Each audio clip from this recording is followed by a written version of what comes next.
Hi hello నమస్తే, welcome back to Suman TV. ప్రస్తుతం స్టూడియోలో ఉన్నారు ప్రొఫెసర్ కామేశ్వరి మేడం. నమస్తే మ్యామ్. నమస్తే నవీన గారు. మ్యామ్, కథలు చెప్తున్నాం మనము, కొన్ని డిఫరెంట్ యాంగిల్స్లో ఉన్నాయి కథలు. బీర్బల్ కథలు అనేసి, పంచతంత్ర అనేసి, కొన్ని నీతి కథలు చూస్తున్నాం ఇట్లా. మరి ఇంక ముందు చూసుకుంటే రక్షాబంధన్ వస్తుంది. రక్షాబంధన్ కూడా ఒక స్టోరీ అయితే ఉంది. అంటే పురాణాల్లో చూసుకుంటే మనకి చాలా డిఫరెంట్గా కథలు ఉన్నాయి రక్షాబంధన్కి సంబంధించి, అంటే బ్రదర్ అండ్ సిస్టర్ లవ్ అఫెక్షన్కి. సో మరి ఈరోజు రక్షాబంధన్కి సంబంధించి కథలు ఎలా చెప్తారు? ఏమున్నాయి అసలు, ఎన్ని ఉన్నాయి పురాణాల్లో చూసుకుంటే? రక్షాబంధన్కి సంబంధించి చాలా కథలే ఉన్నాయండి. ప్రస్తుతం అయితే మనం ఒక 3 కథలు చెప్పుకోవచ్చు దీనికి సంబంధించి. రక్షాబంధనం అంటే రక్షను బంధించడం అన్నమాట. రక్షను బంధించి వాళ్ళకి సేఫ్గా వాళ్ళని పంపించడం. సో దీనికి సంబంధించి మనము ఫస్ట్ దేవదానవులు అంటే దేవుళ్ళు, రాక్షసులు పూర్వం ఎప్పుడు వీళ్ళకి యుద్ధాలు జరుగుతూనే ఉండేవి అప్పట్లో. ఇంకా అంతే కదా, దేవతలు, వీళ్ళేమో దేవతలు, వాళ్ళు రాక్షసులు. రాక్షసులకు ఏం పని? ఎప్పుడు ఈ దేవతల దగ్గర ఉన్న ఐరావతం కానీ కల్పవృక్షం కానీ వీళ్ళ దగ్గర ఏమేమి ఆస్తులు ఉన్నాయో వీళ్ళ రాజ్యాన్ని ఆక్రమించాలనేదే ఈ రాక్షసుల పని. కాబట్టి ఎప్పుడు దాడులు చేస్తూనే ఉండేవాళ్ళు, ఈ యుద్ధాలు జరుగుతూనే ఉండేవి. రాక్షసులు కూడా బాగా బలవంతులు. సో ఈ యుద్ధాలు దాదాపుగా 10 ఏళ్ళు 12 ఏళ్ళు ఇలా జరుగుతూ ఉండేవన్నమాట. ఎప్పుడూ ఈ దాడులు కంటిన్యూస్గా జరుగుతూ ఉంటే ఒకసారి యుద్ధంలో ఈ దేవతలు ఓడిపోతారు. అంటే వీళ్ళ శక్తి కాస్త సన్నగిల్లుతుందనమాట, తగ్గిపోతుంది. అప్పుడు వెంటనే మన దేవేంద్రుడు వెళ్ళి విష్ణుమూర్తిని ప్రార్థిస్తాడు. దేవతలందరినీ, విష్ణుమూర్తిని, మహాశివుణ్ణి, స్వామి ఎట్లా మనం ఓడిపోతే ఎలా రాక్షసుల ధాటికి అని. అప్పుడు పార్వతీదేవి, లక్ష్మీదేవి, సరస్వతీదేవి వీళ్ళందరూ కూడా కలిసి వాళ్ళ శక్తులన్నిటినీ ఒక్కటిగా చేసి వాటిని ఒక తోరం లాంటి దాంట్లో అన్నమాట, ఆ శక్తిని అంతా కూడా ఒక దాంట్లో భద్రపరిచి బంధించి దాన్ని ఇస్తారు. రక్షణ. ఈ తోరం తీసి చేతికి కట్టుకుంటే నీకు రక్ష దొరుకుతుంది అని. ఎందుకంటే యుద్ధానికి వెళ్ళేది రాజే కదా, ఇంద్రుడే. విష్ణుమూర్తి, శివుడు వీళ్ళెవరు వెళ్ళరు యుద్ధానికి వెళ్ళేది దేవేంద్రుడైనా ఆయనే వెళ్తాడు కాబట్టి అనగానే సచీదేవి ఆయన భార్య ఆ తోరాన్ని తీసుకొని ఆయన చేతికి కడుతుంది. తర్వాత జరిగే యుద్ధంలో దేవతలు గెలుపొందుతారనమాట. అందుకు అది మామూలుగా కూడా మనం పురాణాల్లో చూస్తుంటాం. ఎవరైనా రాజులు యుద్ధాలకు వెళ్తున్నారు అంటే వాళ్ళకి వీరతిలకం దిద్ది చేతికి కంకణం కట్టి పంపిస్తారు. రక్షణ అని అది ఒక స్టోరీగా చెప్తారు. సో అప్పుడు ఇది జరిగింది కూడా శ్రావణ పూర్ణిమ రోజు జరిగింది కాబట్టి ఇది రక్షాబంధనం అని ఒక నానుడి. దాని తర్వాత ఇంకొక స్టోరీ ఉంది, బలిచక్రవర్తి కథ. బలిచక్రవర్తి తెలుసు కదా మనకు, ఆయన ప్రహ్లాదుడి మనవడు. కానీ ఎంతైనా రాక్షస సంతానం కాబట్టి విష్ణు భక్తుడే, కానీ ప్రజలను ఇబ్బందులు పెడుతూ ఉండేవాడు. ప్రజలను, ఈ మునులను, వీళ్ళను బాగా ఇబ్బంది పెడుతూ ఉండేవాడు. వీళ్ళందరూ వెళ్ళి విష్ణుమూర్తిని ప్రార్థించారు, ఎలాగైనా మమ్మల్ని మీరే కాపాడాలి. సరే, ఈయన ఇంకా శిబి చక్రవర్తి దశావతారాల్లో ఒకటైన వామన అవతారంలో విష్ణుమూర్తి వచ్చి ఆయన్ను దానం అడుగుతాడు. ఆయన దానకర్ణుడు కూడా. దానం అడిగేసరికి ఏం కావాలో కోరుకోమంటాడు. నాకు 3 అడుగుల భూమి కావాలి అంటాడు. 3 అడుగుల భూమి అనగానే ఒక కాలేమో ఆకాశానికి పెట్టి ఆకాశాన్ని అంతా ఆక్రమించేస్తాడు, ఒక కాలు భూమి. ఇంకా 3వ పాదం ఎక్కడ పెట్టాలి అని అడుగుతాడు. అనగానే నా తల మీద పెట్టేసేయి అంటాడు. ఆయన తల మీద పెట్టి ఆయన్ను పాతాళానికి తొక్కేసి పాతాళంలో ఆయన రాజును చేసేస్తాడు. ఇలా కోరికలు తీర్చేసిన తర్వాత ఇంకా ఈయన మళ్ళీ ఇంకా కోరిక అడుగుతాడనమాట. ఎవరు? బలిచక్రవర్తి. స్వామి, నువ్వు అడిగినట్టు నేను నీకు 3 దానాలు ఇచ్చేశాను, నాది కూడా ఒక చిన్న కోరిక. నేను పాతాళానికి రాజయ్యాను కదా, నువ్వు వచ్చి నా రాజ్యానికి కాపలాగా ఉండు అంటాడు. ఎందైనా భక్తుడు అడిగింది మళ్ళీ భగవంతుడు తీర్చాల్సిందే. వెంటనే వెళ్ళిపోయి ఆయన అక్కడ కాపలాగా ఉంటాడు. లక్ష్మీదేవి వైకుంఠంలో వెతుక్కుంటూ ఉంటుంది, ఆయన ఎక్కడా కనిపించాడు. ఇంతకు ఎక్కడికి పోయినాడు విష్ణుమూర్తి అని వెతుక్కుంటే తెలుస్తుంది అక్కడ ఆయన ద్వారపాలకుడిగా ఉన్నాడు అని. లక్ష్మీదేవి వెంటనే వైకుంఠం నుంచి పాతాళానికి వెళ్తుంది.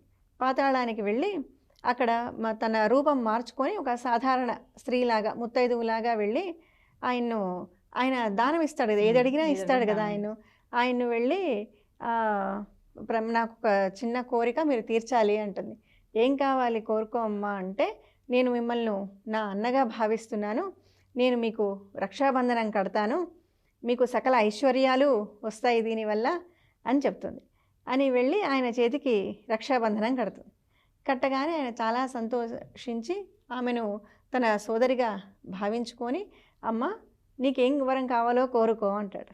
అనగానే వెంటనే ఆమె తన నిజ రూపంలోకి వచ్చేస్తుంది. లక్ష్మీదేవి అవతారం ఎత్తగానే ఆయన చాలా సంతోషపడిపోతాడు. లక్ష్మీదేవి సాక్షాత్తు నా ఇంటికి వచ్చిందా అని అని ఏం కావాలి అంటే, విష్ణుమూర్తిని ఇవ్వదండి నాకు, విష్ణుమూర్తిని ఇస్తే నేను వైకుంఠానికి తీసుకెళ్ళిపోతాను అంటుంది. అడగగానే ఆయన విష్ణుమూర్తిని ఇచ్చేస్తాడు. అమ్మవారు లక్ష్మీదేవి విష్ణుమూర్తిని తీసుకొని వైకుంఠానికి వెళ్ళిపోతుంది. తర్వాత ఆయన విష్ణుమూర్తి రూపం ఒకటి పెద్ద విగ్రహం చేయించి తన ద్వారం దగ్గర పెట్టుకున్నాడని చెప్తుంటారు. ఇది ఒక రక్షాబంధనం కథ. ఇది కూడా జరిగి శ్రావణ పూర్ణిమ రోజే జరిగింది ఇది కూడా కథ. కాబట్టి రక్షాబంధనం కట్టడం ద్వారా లక్ష్మీదేవి నారాయణుణ్ణి పొందింది వెనక్కి అని చెప్తారు. ఇంకొక కథ కూడా ఉంది. అంటే పురాణాలు ఏంటి అంటే ఒక పీరియడ్ తర్వాత జరుగుతూ ఉంటాయి కదా. ఇలాగే ఇప్పుడు మహాభారతానికి వచ్చేసరికి అక్కడ కూడా ఒక కథ ఉందన్నమాట ఈ రక్షాబంధనానికి సంబంధించి. ద్రౌపది తెలుసు కదా మీకు, పాండవుల పత్ని ద్రౌపదీదేవి. అలాగే వాళ్ళ రక్షకుడు ఎవరు, వాళ్ళ బావ శ్రీకృష్ణుడు. వీళ్ళందరూ ఒకసారి రాజసూయ యాగం చేస్తారు. రాజసూయ యాగం చేసినప్పుడు కృష్ణుడికి ప్రథమ తాంబూలం ఇవ్వాలి అనుకుంటారు. ఇవ్వాలి అనుకున్నప్పుడు ఈ శిశుపాలుడు ఉంటాడు.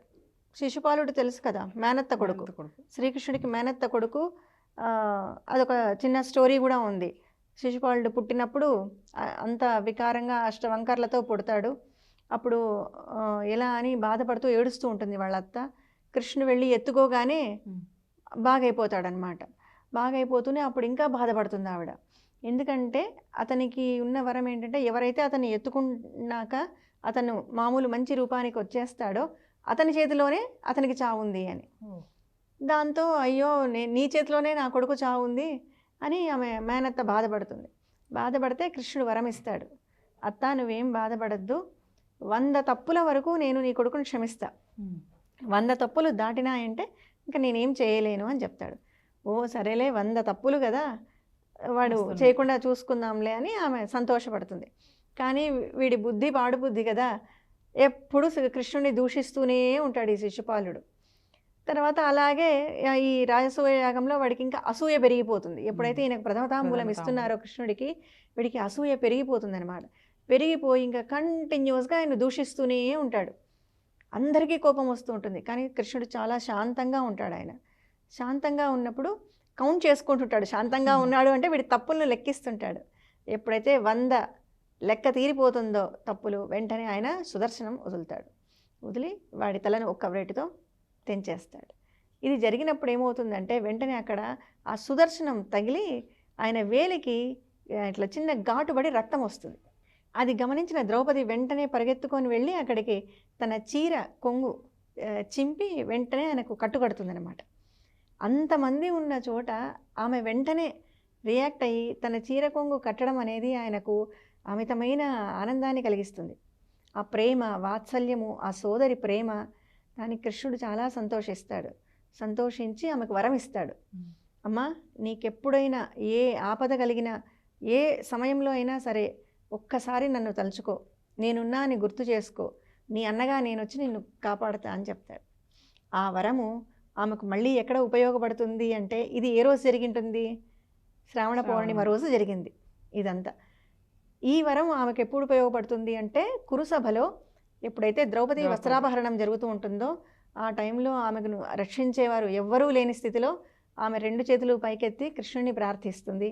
వెంటనే ఇంకా మనకు తెలిసింది కదా, ఆవిడకు వెంటనే ఆయన చీరలు ప్రసాదించి ఆమె మానాన్ని కాపాడుతాడు కృష్ణుడు. ఈ రకంగా ఇది రక్షాబంధనం. ఈ రక్ష కట్టడం వల్ల ఎప్పుడైతే అన్నకు ఆమె రక్షగా అది కట్టిందో ఆయన ఆమెను కాపాడాడు. అదే విధంగా ముందు కథలో ఎవరు కాపాడారు, లక్ష్మీదేవి వెళ్ళి వాళ్ళ హస్బెండ్ కోసం కడుతుందో ఆయన కాపాడాడు, బలిచక్రవర్తి కాపాడాడు. తర్వాత అంతకు ముందు కథలో వెళ్తే మనకు దేవదానవుల యుద్ధం జరిగినప్పుడు సచీదేవి ఆ రక్షాబంధనం కట్టడం వల్ల దేవేంద్రుడు గెలుపొందాడు. రక్షణ, ఇదంతా కూడా రక్షణ అన్నమాట. అలా అన్నదమ్ములకు ఎప్పుడైతే వీళ్ళు రక్షాబంధనం కడతారో ఆ సోదరీమణులను ఎప్పుడు కూడా వీళ్ళు కాపాడుతూ ఉండాలి అనేది మనకు ఈ కథల ద్వారా చెప్తారనమాట. ఇవన్నీ ఇన్సిడెంట్స్ అన్నీ కూడా శ్రావణ పౌర్ణిమ రోజే జరగడం వల్ల మనం ఆ రోజున ఎంతో పవిత్రంగా భావిస్తాము. ఇప్పుడు కూడా అందరం కూడా ఇంట్లో అన్నదమ్ములు అక్క చెల్లెళ్ళు కూడా ఇది ఒక పండగలాగా జరుపుకుంటూ మనము ఆ రక్షాబంధనాన్ని కట్టుకోవడము, తద్వారా అన్నలైతే ఆశీర్వాదం ఇవ్వడము, తమ్ముళ్ళైతే చెల్లెలు అక్క ఆశీర్వాదించి తమ్ముడిని రక్షగా ఉపయోగించుకోవడం ఇలా జరుగుతూ ఉంటుంది అనమాట. కాకపోతే అప్పట్లో చూసుకుంటే పురాణాలు కాబట్టి రక్షణ అనేది ఉండేది మేడం. కానీ ఇప్పుడు రక్షాబంధన్ అంటే గిఫ్ట్ల పరంగా చూసుకుంటా ఉంటారు. రాఖీ కట్టారంటే ప్రేమతో ఇచ్చేది అంతే. కొంతమంది ఏంటంటే సరదా అంటే అన్నకి రాఖీ. నిజంగా కూడా అక్క చెల్లెళ్ళకి ఎప్పుడు కూడా రక్షణ ఎవరు అంటే అన్నదమ్ములే. తల్లిదండ్రుల తర్వాత జీవితాంతం వీళ్ళకి రక్షగా ఉండేది ఎవరు అంటే అన్నదమ్ములే రక్షగా ఉంటారు ఎప్పటికీ. సో దీనికి సంబంధించి అప్పుడప్పుడు మనం ఇలాంటి పండగలు అన్నీ జరుపుకుంటూ ఉంటాం అనమాట. Thank you ma'am.